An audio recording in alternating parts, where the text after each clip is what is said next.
창세기 17장 1절에서 8절 말씀 우리 한 절씩 교독하시겠습니다.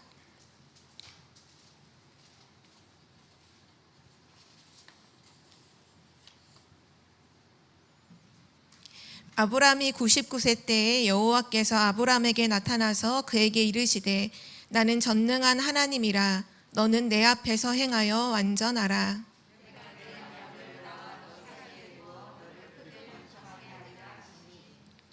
아브람이 엎드렸더니 하나님이 또 그에게 말씀하여 이르시되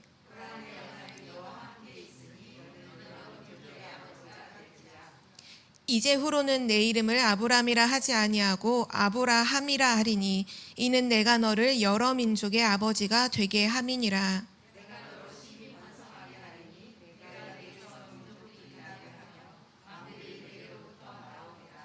내가 내 언약을 나와 너 및 내 대대 후손 사이에 세워서 영원한 언약을 삼고 너와 내 후손의 하나님이 되리라.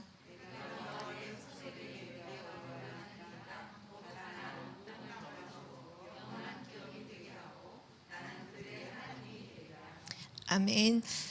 오늘 말씀의 제목은 언약을 지키시는 하나님입니다.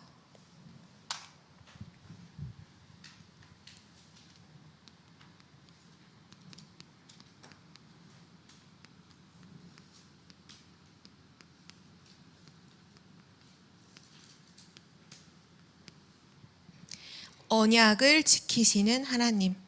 그렇다면 우리는 언약을 굳게 붙잡으면 되겠죠. 하나님이 정말 우리에게 언약을 주시고 그 언약을 하나님이 지키시는 분이 맞다면 우린 정확한 언약만 붙잡고 기도하면 돼요. 그러면 반드시 응답의 자리에 서게 되죠. 오늘 말씀하실 때 하나님께서 아브라함에게 뭐라고 말씀하셨냐면 나와 너 사이에 언약을 두었다 이렇게 말씀하셨거든요. 하나님과 우리의 사이에 있어야 할 것이 뭔가, 그게 바로 하나님의 언약, 말씀인 줄 믿습니다. 그래서 하나님의 자녀는 말씀을 굳게 붙잡으면 반드시 승리하게 되죠. 말씀을 붙잡는 자가 어떠한 문제 속에서도 살아남게 되는 줄 믿습니다. 그래서 오늘 첫 번째로 하나님은 언약을 주시고 언약을 지키신다. 우린 이 사실을 믿어야겠죠.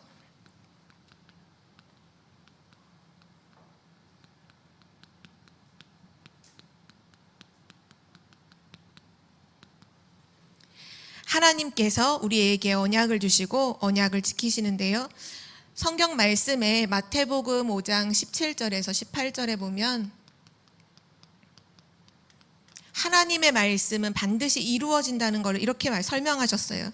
내가 율법이나 선지자를 폐하러 온 줄로 생각하지 말라. 폐하러 온 것이 아니요 완전하게 하려 함이라. 진실로 너희에게 이르노니 천지가 없어지기 전에는 율법의 1.1획도 결코 없어지지 아니하고 다 이루리라 말씀하셨어요. 언약은 반드시 이루어진다는 사실, 하나님은 하나님의 언약을 반드시 이루신다는 사실을 우리는 믿어야겠고요. 또 성경에 보면 이사야서 40장 8절에 말씀하셨죠.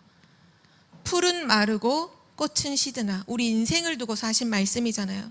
모든 풀은 마르고 꽃은 시들지만 우리 하나님의 말씀은 영원히 서리라 하라. 하나님의 말씀, 하나님의 언약은 영원하다. 변함이 없다 말씀하고 계시고요. 그래서 요한복음 1장 1절에서 3절에 보면 태초에 말씀이 계시니라. 이 말씀이 하나님과 함께 계셨으니 말씀은 곧 하나님이시니라 라고 하시면서 하나님은 말씀으로 천지를 창조하셨죠. 그래서 3절에 보면 만물이 그로 말미암아 지은 바 되었으니 지은 것이 하나도 그가 없이는 된 것이 없느니라. 만물이 하나님의 말씀 없이 존재하는 건 있을 수가 없다는 거예요. 하나님 말씀으로부터 시작이 되었다. 하나님의 말씀으로부터 창조되었다. 근데 그 말씀이 곧 하나님이시다. 성경은 기록하고 있고요. 하나님의 말씀의 능력이 얼마나 큰지를 히브리서 4장 11절에 기록하고 있죠. 하나님의 말씀은 살았고 활력이 있어서 좌우의 날선 그 어떤 검보다도 예리해서 혼과 영과 및 관절과 골수를 찔러 쪼개기까지 하고 사람의 마음과 생각까지도 판단하신다. 하나님의 말씀은 살아서 역사하는 말씀이다. 하나님의 말씀이 들어가는 곳마다 치유되지 않는 현장은 없었어요. 에스겔서 37장에도 말씀하시죠. 37장에 하나님의 말씀을 대언할 때 마른 뼈다귀와 같은 이스라엘 그 사람들이 군대가 되잖아요. 47절에 보면 성전에서 흘러나오는 그 하나님의 말씀이 흘러가는 곳마다 살아나게 된다. 지금도 하나님의 말씀이 우리 안에 들어올 때 우리는 살아나게 되는 줄 믿습니다. 우리가 어떤 상황에 놓여 있든지 진짜 하나님의 말씀이 내게 흘러 들어온다. 그럼 우린 살아요. 그런데 하나님의 말씀이 내게 흘러 들어오지 않는다. 죽는 거예요. 그게 죽은 거예요. 하나님의 말씀이 내게 계속해서 부딪혀지고 그 말씀에 감동이 되고 그 말씀에 아멘이 되고 그 말씀이 너무나 감사하다. 내 상황이 어떻든 그 말씀이 내게 아멘이 된다. 완전히 살아나게 되는 줄 믿습니다. 그래서 히브리서 13장 8절에 보면 우리가 하나님의 말씀을 굳게 붙잡아야 되는 이유가 나오죠. 예수 그리스도는 어제나 오늘이나 영원토록 동일하시다. 하나님의 말씀은 어제나 오늘이나 영원토록 동일한 말씀이에요. 그래서 하나님의 말씀을 우리가 지금 붙잡으면 지금도 동일하게 역사하시는 거예요. 아브라함이 붙잡았던 그 언약을 오늘 내가 이 시점에 그 언약을 내가 붙잡았다. 동일한 언약, 동일한 응답을 누리는 줄 믿습니다. 이것이 하나님의 말씀의 능력이에요. 성경에 보면 여러 명의 인물들이 나오는데요. 그 중에 우리는 가인과 아벨의 예배를 알고 있죠. 하나님 앞에 예배를 드릴 때 가인은 언약 놓친 예배를 드렸고 아벨은 언약 잡은 예배를 드렸어요. 창세기 3장 사건 이후로 인간은 절대 하나님 앞에 설 수 없죠. 피가 아니면, 피를 드리지 피제사가 아니면 하나님 앞에 설 수 없죠. 그런데 가인은 그 언약을 놓치고 예배해요. 하나님이 그 예배를 받지 않으세요. 아벨은 그 언약을 기억하고 언약 잡은 예배를 드리죠. 하나님은 그 예배를 받으셨어요. 가인이 뭐를 못 이기던가요? 결국은 예배 실패하는 정도가 아니라 그 예배 실패를 틈타서 들어오는 사단의 공격을 가인은 이기지 못했어요. 그래서 동생을 죽이잖아요. 성경에 분명히 기록했어요. 요한일서 3장 8절에 죄를 짓는 자는 마귀에게 속했다. 마귀는 처음부터 범죄한 자다. 가인이 왜 아벨을 죽이게 됐을까요? 사단에게 잡혀서 죽일 수밖에 없었던 거예요. 근데 왜 사단에게 잡혔을까요? 그 창세기 3장 15절에 언약을 놓쳤기 때문에 사단의 공격을 이길 수가 없는 거예요. 오늘도 우리는 예배를 드리고 있는데요. 이 예배하는 이 자리가 정말 그리스도의 언약을 붙잡은 참된 예배가 되기를 기도합니다. 오늘 그 예배를 하나님 받으시고 하나님께서 시대 살릴 능력을 주실 줄 믿습니다. 그래서 약속을 놓친 예배는요, 또 하나님의 약속이 없는 믿음, 이거는 뭐와 같냐 하면 귀신 섬기는 것과 똑같아요. 무속신앙과 같아요. 하나님의 약속이 없이 하는 모든 믿음은요, 무속신앙과 같아요. 종교생활이잖아요. 종교생활. 언약 없는 열심, 언약 없는 예배, 종교생활이죠. 장소만 다를 뿐이지 우상 숭배하는 것과 다를 바 없다라고 하나님 말씀하고 계시고요. 그래서 여러 명의 성경에 보면 인물들이 나오는데 몇몇을 좀 살펴보면 에서와 야곱이라는 인물이 있죠. 이삭의 자녀죠. 아브라함, 이삭의 자녀, 두 자녀를 하나님 주셨는데요. 성경에 보면 그 에서가 외적으로 봤을 때에는 야곱보다는 훨씬 더 멋있는, 그 시대의 남자상이라고 할 만큼 사냥도 잘하고 힘도 좋고 싸움도 잘하고 누가 봐도 멋있는 인물이 오히려 야곱보다는 에서였어요. 그런데 에서는 뭐를 소홀하게 여기냐면 하나님의 약속을 중요하게 여기지 않아요. 자기가 사냥하고 돌아왔을 때 팥죽 한 그릇에 장자의 명분을 팔아버리잖아요. 그건 그냥 장자의 명분을 팔아버린 게 아니라 하나님의 언약을 가치 없게 여겨요. 먹는 것 하나로 바꿀 만큼 아주 가치 없게 여겨요. 하나님은 에서를 사용하지 않으셨어요. 하나님은 야곱을 사랑하셨죠. 왜요? 하나님의 언약을 소중하게 여겼거든요. 어떻게 됐든 하나님의 축복을 받으려고, 내가 하나님의 그 언약대로 내가 인도받으려고 몸부림을 치는 사람이 야곱이, 좀 약간 인본주의를 쓰면서까지 그렇게 하잖아요. 그런데도 하나님은 야곱을 축복하셨어요. 왜냐? 하나님의 언약을 소중하게 여겼거든요. 하나님은 언약을 지키시는 하나님이십니다. 언약을 소중하게 여기는 자에게 하나님은 최고의 능력으로 역사하시고요.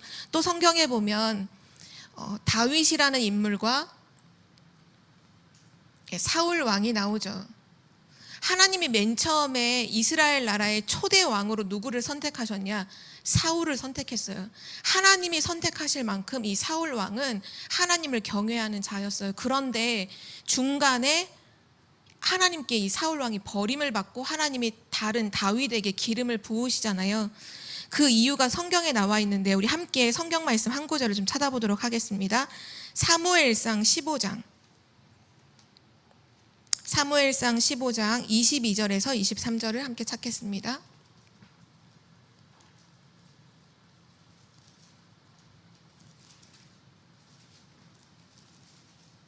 하나님께서 사울을 버리신 이유가 거기 딱 나오거든요. 사무엘상 15장 22절, 23절 우리 두 절을 함께 한 목소리로 읽겠습니다. 사무엘이 이르되 여호와께서 번제와 다른 제사를 그의 목소리를 청종하는 것을 좋아하심같이 좋아하시겠나이까? 순종이 제사보다 낫고 듣는 것이 순양의 기름보다 나으니 이는 거역하는 것은 점치는 죄와 같고 완고한 것은 사신 우상에게 절하는 죄와 같음이라. 왕이 여호와의 말씀을 버렸으므로 여호와께서도 왕을 버려 왕이 되지 못하게 하셨나이다 하니. 아멘. 사울 왕이 하나님의 말씀을 버려요. 그래서 하나님도 사울 왕을 버렸다라고 말씀하시죠. 23절에 보면 참 무서운 얘기인 것 같은데요. 23절에 보면 거역하는 것, 결국 하나님의 말씀을 거역하는 건 뭐와 같냐?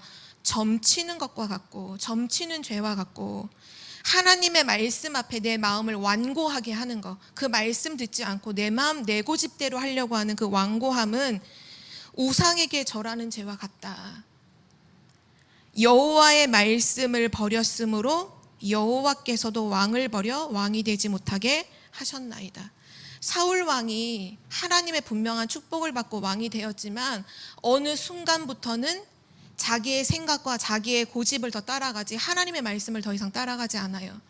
하나님의 말씀을 버려요. 그 순간 사울 왕의 인생도 사실은 끝나는 거예요. 언약 밖의 인생이 되는 거죠. 그런데 하나님이 다윗을 선택하신 이유가 있어요. 시편 119편 105절에 보면 다윗은 이렇게 고백하잖아요. 주의 말씀은 내 발의 등이요 내 길의 빛이니이다. 다윗 왕의 삶의 기준이 뭐냐? 하나님의 말씀이에요. 주의 말씀은 내 발의 등이요 내 길의 빛이니이다. 또 시편 119편 93절에 보면 또 이렇게도 고백했어요. 내가 주의 법도들을, 주의 말씀을 말하죠. 주의 법도들을 영원히 잊지 아니하오니 주께서 이것들 때문에 나를 살게 하심이니이다. 나를 살게 하는 것은 하나님의 영원한 말씀뿐이구나. 그걸 알고 이걸 잊지 않으려고 내가 영원히 잊지 않겠습니다. 하나님 말씀 내가 영원히 잊지 않을게요. 왜냐? 하나님의 말씀이 나를 살게 하시기 때문이다. 너무나 많은 사람들이 이거를 놓치잖아요. 나를 살게 하는 것이 세상의 것이라고 생각해요. 세상의 돈, 성공, 그런 많은 눈에 보이는 것들이 나를 살게 한다고 착각하거든요. 그게 아니에요. 우리를 살게 하는 건 뭐냐? 하나님의 언약이에요. 다윗은 평생토록 하나님의 언약을 의지하죠. 하나님이 다윗을 어떻게 축복하셨나요? 여호와께서 다윗과 함께 하심으로 그가 어디를 가든지 이기게 하셨더라. 우리를 승리케 하는 것은 하나님의 말씀이에요. 하나님은 지금도 언약하시고 언약을 지키는 하나님이신 줄 믿습니다. 오늘 그 하나님께서 아브라함에게 오늘 말씀하셨어요. 오늘 우리가 읽었던 원래 본문으로 돌아와서 창세기 17장 1절 2절을 제가 읽어드리겠습니다. 아브라함이 99세 때, 99세라고 하면 아브라함 100세 때 이삭을 낳았으니까 지금은 아직 이삭이란 존재가 없을 때죠. 아브라함이 99세 때 여호와께서 아브라함에게 나타나서 그에게 이르시되 나는 전능한 하나님이라. 너는 내 앞에서 행하여 완전하라. 내가 내 언약을 나와 너 사이에 두어 너를 크게 번성하게 하리라 하시니. 하나님께서 아브라함에게 나와 너 사이에 언약을 두었다. 말씀을 두어서 내가 너를 번성하게 하겠다. 그 두신 말씀이 바로 창세기 12장 1절에서 3절의 언약이죠. 너로 큰 민족을 이루게 하고 너로 인해서 천하 만민이 복을 얻게 되게 할 것이다. 내가 바로 전능한 하나님이요 그것을 내가 이룰 것이다. 하나님은 언약 성취를 위해서 모든 일을 지금도 행하시는 줄 믿습니다. 이 믿음을 진짜로 가져야 돼요. 하나님은 무엇을 위해서 일하시느냐 하면 언약을 성취하기 위해서, 언약 성취를 위해서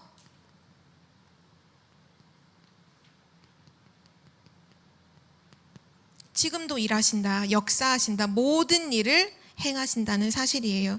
그리고 두 번째, 하나님은 이 언약을 가진 자에게 능력을 행하십니다. 하나님은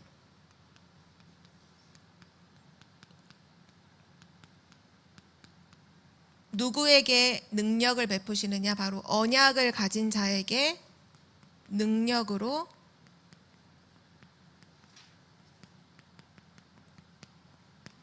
지금도 행하고 계십니다. 성경의 3명의 인물을 좀 확인해 볼 텐데요. 첫 번째 인물이 오늘 우리 읽었던 아브라함. 하나님은 아브라함에게 능력으로 행하셨어요. 갈대아 우르에서 우상 숭배하는 가문에서 태어난 그 아브라함에게 하나님은 말씀을 주셔서 갈대아 우르를 떠나 가나안 땅으로 인도하셨죠. 하나님께서 왜 아브라함을 선택하셨을까요? 그가 창세기 3장 15절의 언약을 알고 있는 인물이었기 때문에 그를 선택하신 거예요. 그 언약을 갖고 있는 아브라함을 선택해서 어떻게 계획하셨냐? 아브라함을 통해서 전 세계를 살릴 한 민족을 만들어야겠구나. 그 민족의 조상으로 아브라함을 선택하신 거예요. 왜냐? 이유는 한 가지예요. 언약 가진 자. 이 언약이 뭐냐? 이 언약의 핵심이 바로 창세기 3장 15절이잖아요. 그리스도의 언약 가진 자에게 하나님은 지금도 능력으로 역사하시는 줄 믿습니다. 그 연약한 아브라함을 부르셔서 뭐로 축복하시느냐 하면 그냥 민족도 아니에요. 진짜 세계를 살릴 민족, 세계 살릴 민족의 조상으로 하나님께서 축복하셨어요. 오늘 그래서 완전히 이름까지도 바꾸시잖아요. 아브람에서 아브라함으로요. 원래 이름의 뜻은 큰아버지라는 뜻이에요. 그런데 그 이름을 열국의 아버지로 이름을 바꿔요. 여러 민족의 아버지, 많은 민족의 아버지라는 이름으로 이름까지 완전히 바꿔요. 하나님은 지금도 연약한 한 사람을 선택하셔서, 그러나 언약 가진 자를 선택하셔서 세계복음화를 이루시는 줄 믿습니다. 그게 아브라함이었고요. 두 번째로 요셉에게도 하나님은 능력으로 역사하셨어요. 야곱에게는 많은 아들들이 있었죠. 그 야곱은 아들들에게 수시로 하나님의 언약을 전달했어요. 그런데 그 많은 아들들 중에서 그 하나님의 언약에 반응했던 한 사람이 바로 요셉이었어요. 다른 사람들은, 다른 형들은 늘 뭐 관심하느냐? 아버지가 누구한테 잘해주느냐? 지금 누가 좋은 거 먹느냐? 누가 좋은 옷을 입었느냐? 늘 거기에 관심을 가졌어요. 그런데 요셉은 아버지가 전달해주는 그 언약을 붙잡아요. 창세기 3장 15절에 그 언약을 깨달아요. 그 요셉에게 하나님은 뭐를 주시죠? 어떻게 능력으로 역사하시죠? 세계복음화의 꿈을 꾸게 하셨어요.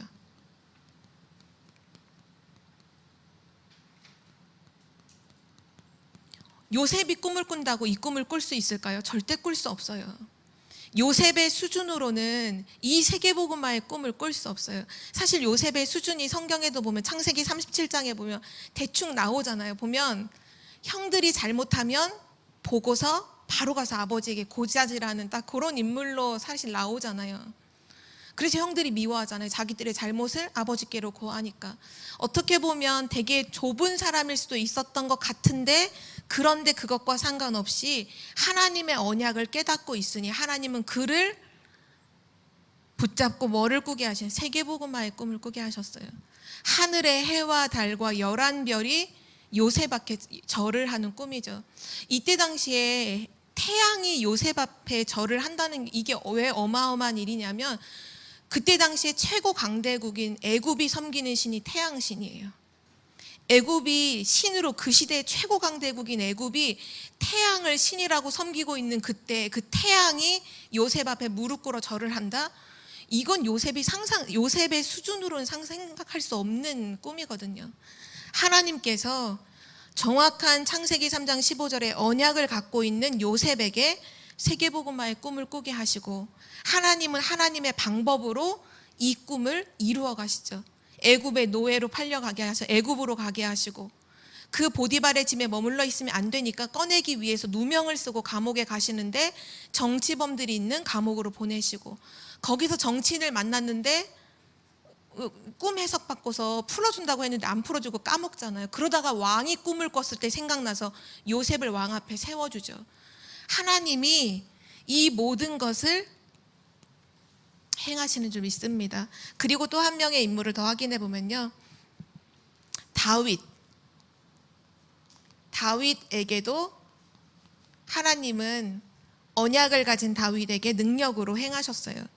이 다윗도 어떻게 보면 그냥 목동이에요. 그 시대에 많은 학생들이 하고 있었던 양을 치는 일, 아버지의 양을 치고 있었던 목동이었죠. 근데 요셉하고 참 비슷하게 다윗에게도 여러 명의 형들이 있었는데, 다윗의 형들도 하나님의 언약을 소중하게 여기지 않았어요. 그러나 다윗은 하나님의 언약, 그리고 하나님을 진짜로 사랑했죠. 하나님을 사랑하고 하나님의 언약을 사랑했어요. 그 다윗에게 하나님은 어떻게 역사하시죠? 어느 날 목동으로 있는 그 다윗을 부르셔서 머리 위에 기름을 부으시죠. 왕으로 세우셨다는 거예요. 이스라엘의 왕으로 하나님께서 다윗을 선택하셨어요. 그리고 기름을 부어서 지금 비록 아직 어린 나이이지만 미리 하나님께서 그걸 이렇게 증거로 주시죠. 그리고 중요한 사무엘의 언약들을, 사무엘이 가지고 있었던 언약들을 다윗에게 전달하도록 하셨죠. 골리앗 앞에 섰을 때 다윗이 되게 중심에 있는 믿음의 고백을 하잖아요.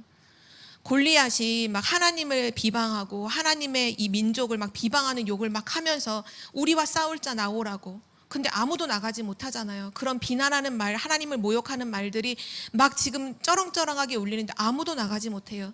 그때 아버지의 심부름으로 도시락을 가지고 왔던 다윗이 그 얘기를 듣고는, 감히 살아계신 하나님의 이름을 저렇게 모욕하는 자가 누구냐, 저 개만도 못한 자가 어디 하나님의 감히 이름을 함부로 놀리느냐 할 때, 옆에 있던 그 소리를 들은 다윗의 형들이 너 참 잘한다 이렇게 안 하잖아요.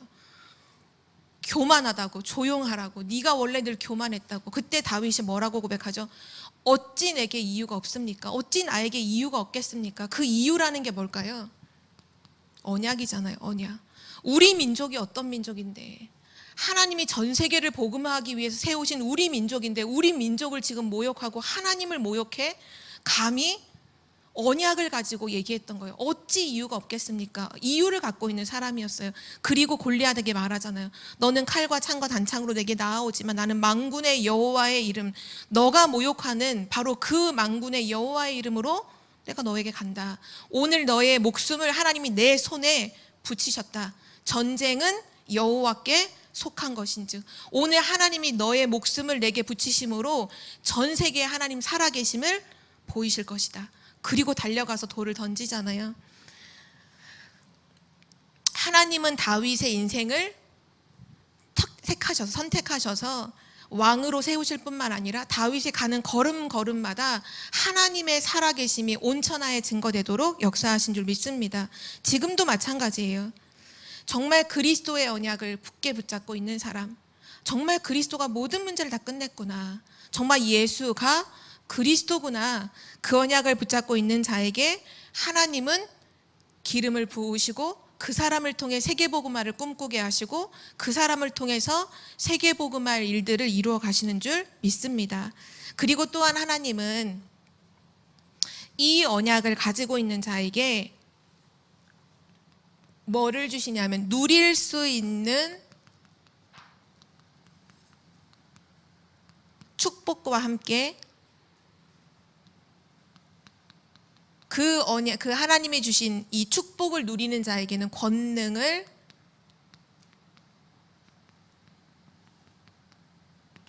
행하십니다.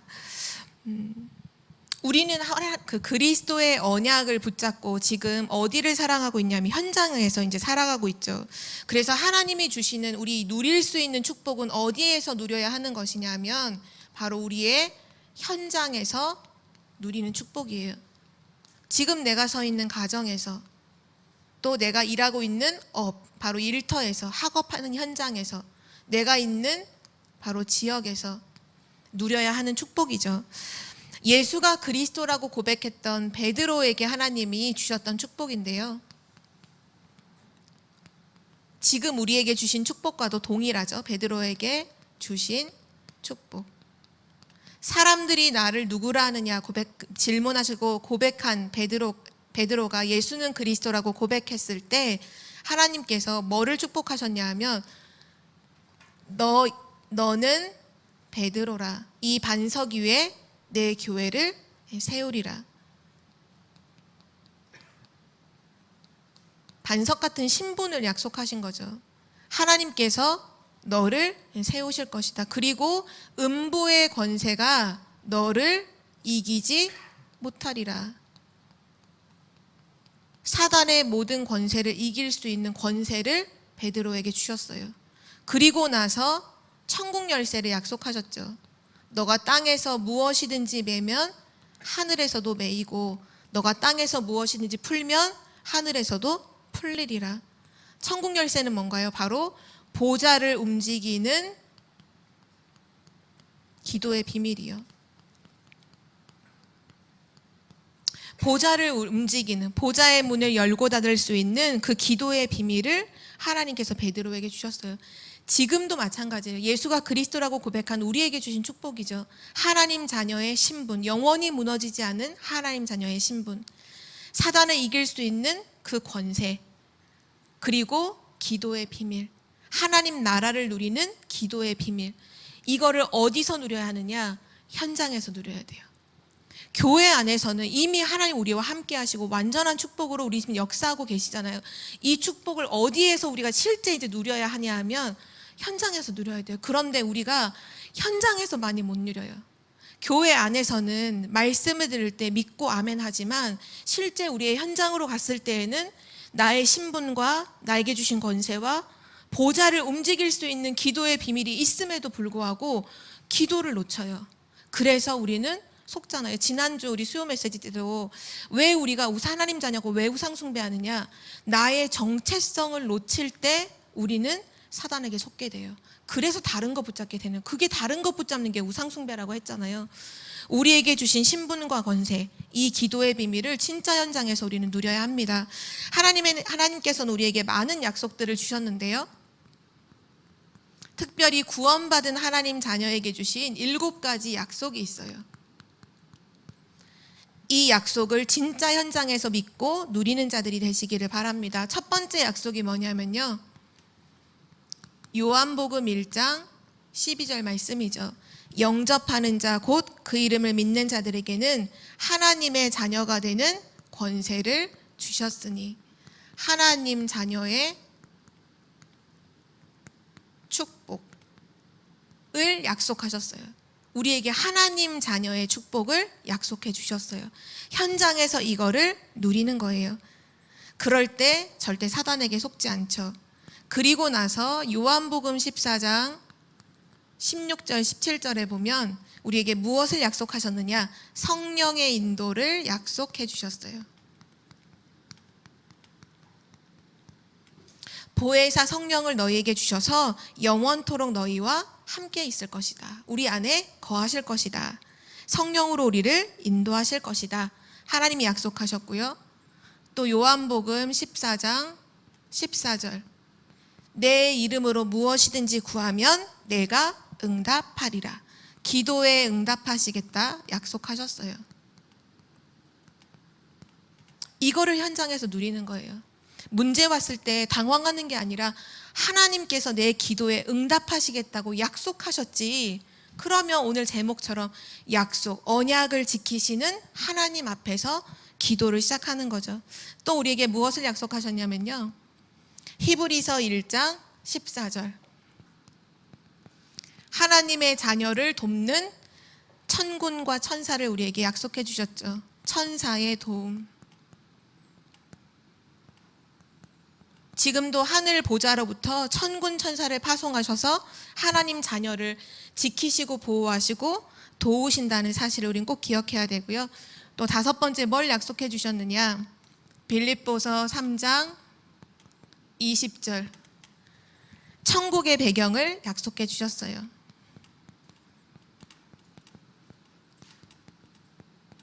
구원받은 하나님의 자녀는 천국의 배경을 가지고 그 천국의 배경을 누리며 사는 존재임을 약속해 주셨죠.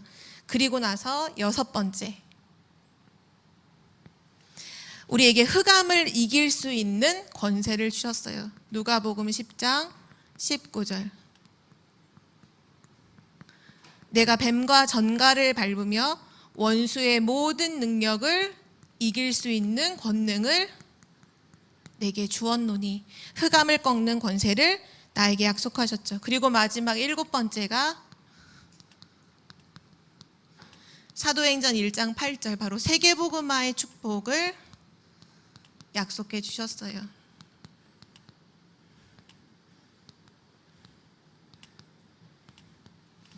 구약에도 보면 예수가 그리스도라는 이 창세기 3장 15절의 언약을 잡은 자에게 하나님은 항상 세계복음화의 꿈을 꾸게 하시고 세계복음화할 민족을 이루시고 그 축복들을 이루어 가시잖아요. 우리에게도 똑같이 주셨어요. 그리스도를 고백한 우리에게 하나님이 하나님의 자녀로 삼으시고 성령으로 인도하시고 기도에 응답하시며 천군천사를 보내시고 하늘 보좌의 배경 속에서 우리 흑암을 이기게 하시면서 결국 우리를 통해서 무엇을 하시려고 하느냐? 세계복음화의 축복을 약속하셨어요. 그래서 언약을 지키시는 하나님이심을 믿고 현장에서 누리시는 거예요. 누릴 때 어떤 일이 일어날까요? 누린다는 건 기도한다는 거죠. 정말 믿고 누릴 때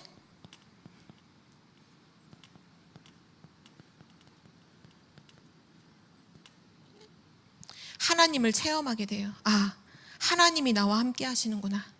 이거를 체험하게 돼요. 우리가 현장에서 체험해야 될 가장 중요한 체험이 바로 이 체험이에요.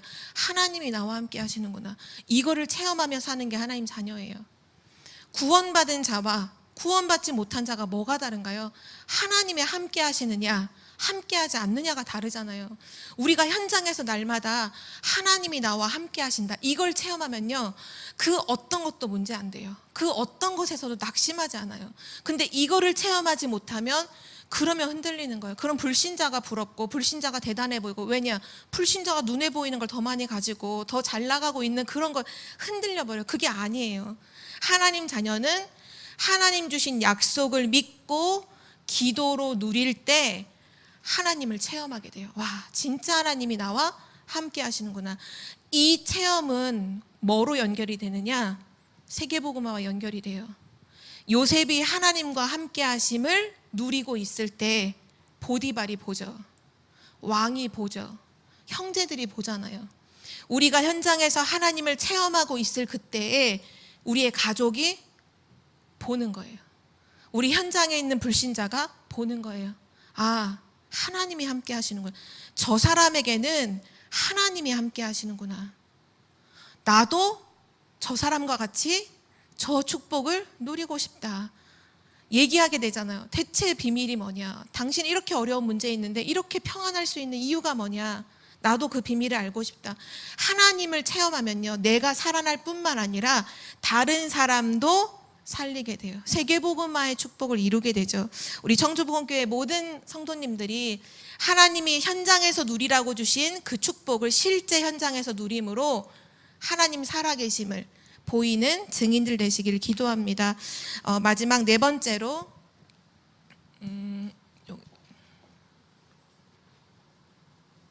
여기다 적을게요. 오늘 하나님께서 아브라함에게 이 약속을 하시면서 더불어 후손에게까지도 이 약속을 해주시는 부분이 나오죠. 17장 7절에 보면 내 후손의 하나님이 되리라, 이 말씀인데요. 우리 17장 7절은 다시 한번 한 목소리로 합독하겠습니다. 함께 읽도록 하겠습니다. 내가 내 언약을 나와 너 및 내 대대 후손 사이에 세워서 영원한 언약을 삼고 너와 내 후손의 하나님이 되리라. 아멘. 하나님 뭐라고 약속하셨냐면 아브라함에게 내가 너의 하나님이지만 너의 하나님뿐만 아니라 내 후손의 하나님이 되리라.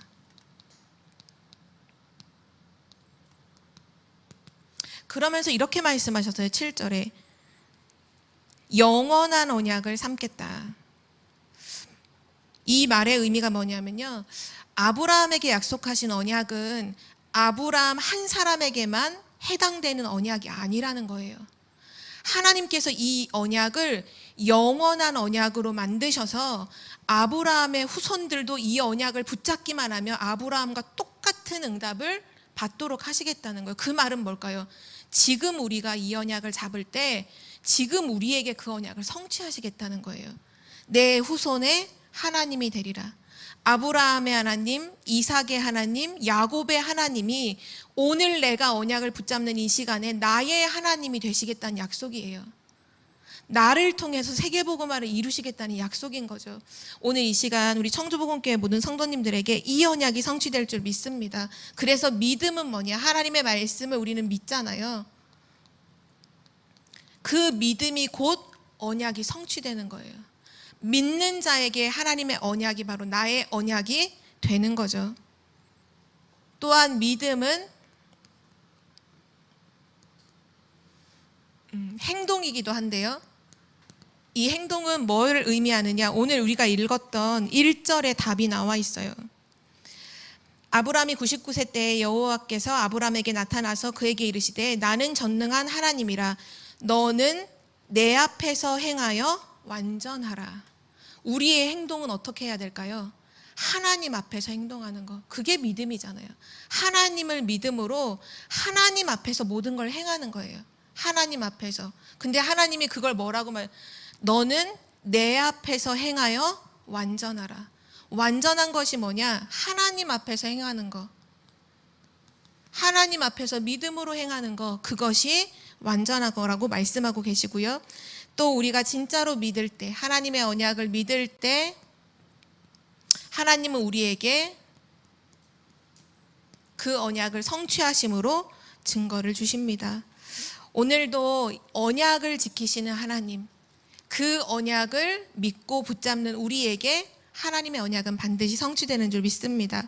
오늘 결론인데요.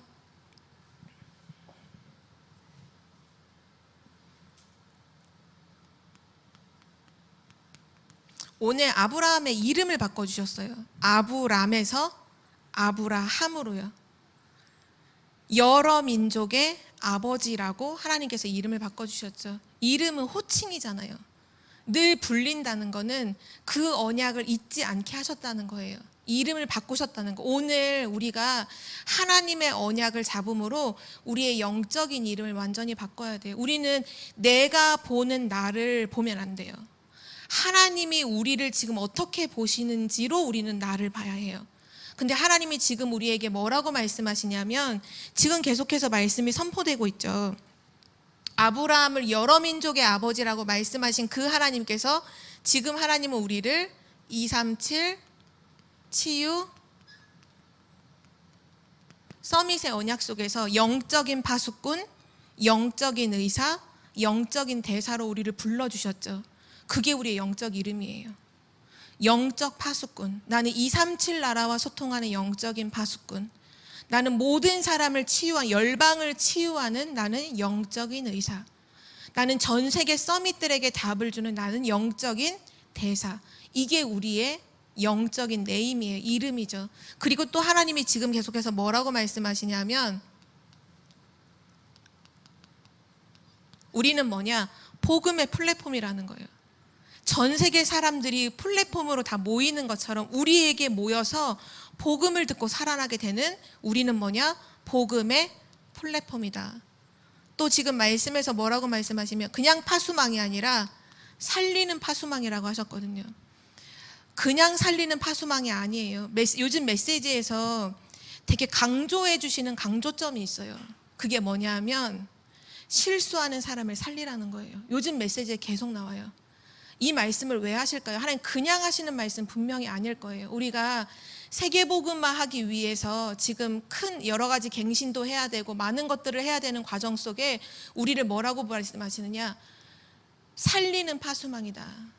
실수하는 사람도 살려라. 잘못하는 사람도 살리라고 하세요. 정죄하지 말고 수용하고 초월해라. 용서해라. 용서하고 살려라. 왜냐?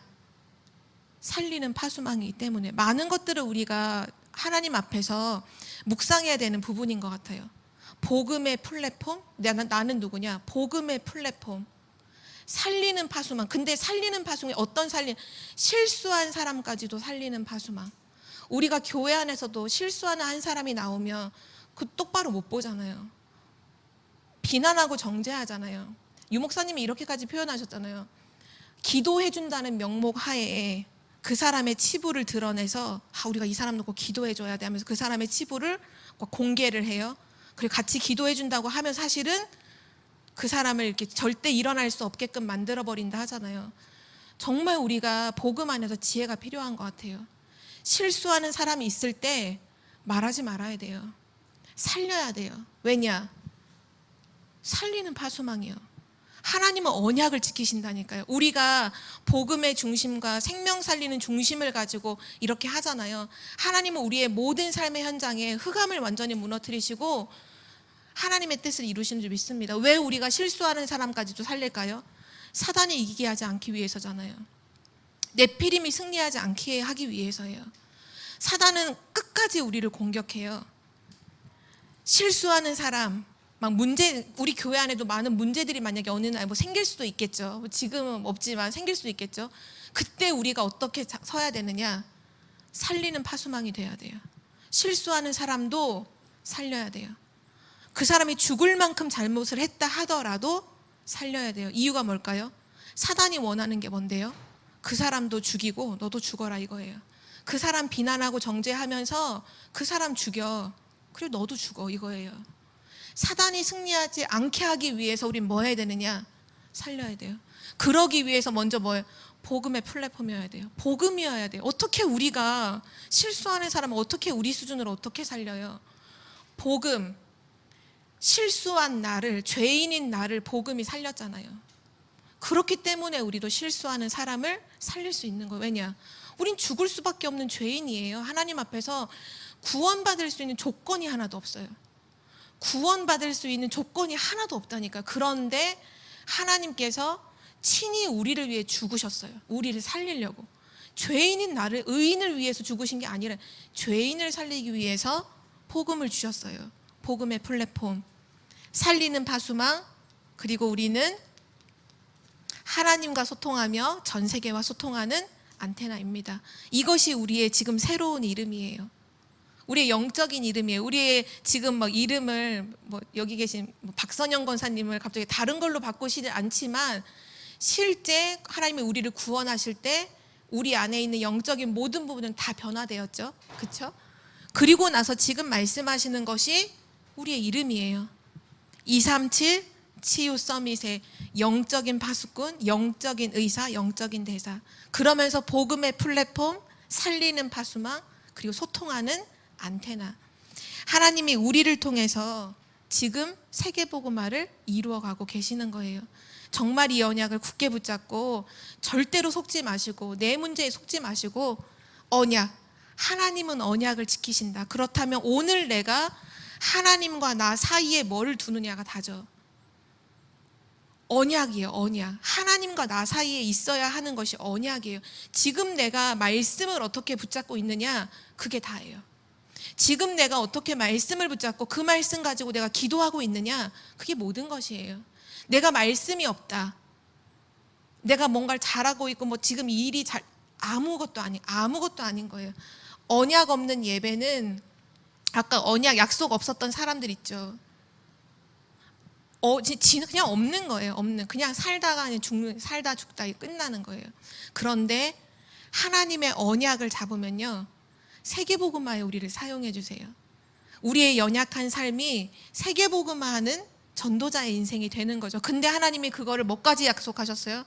내 후손의 하나님이 되리라.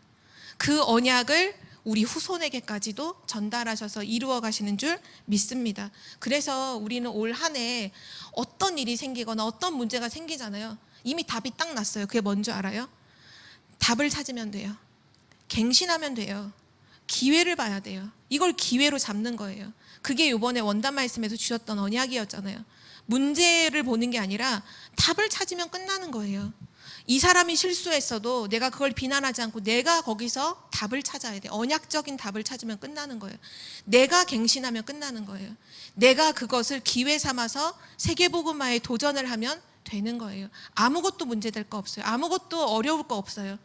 하나님은 지금도 언약을 지키시는 줄 믿습니다. 우리의 모든 불신앙이 무너지고 진짜 언약 붙잡기를 기도합니다.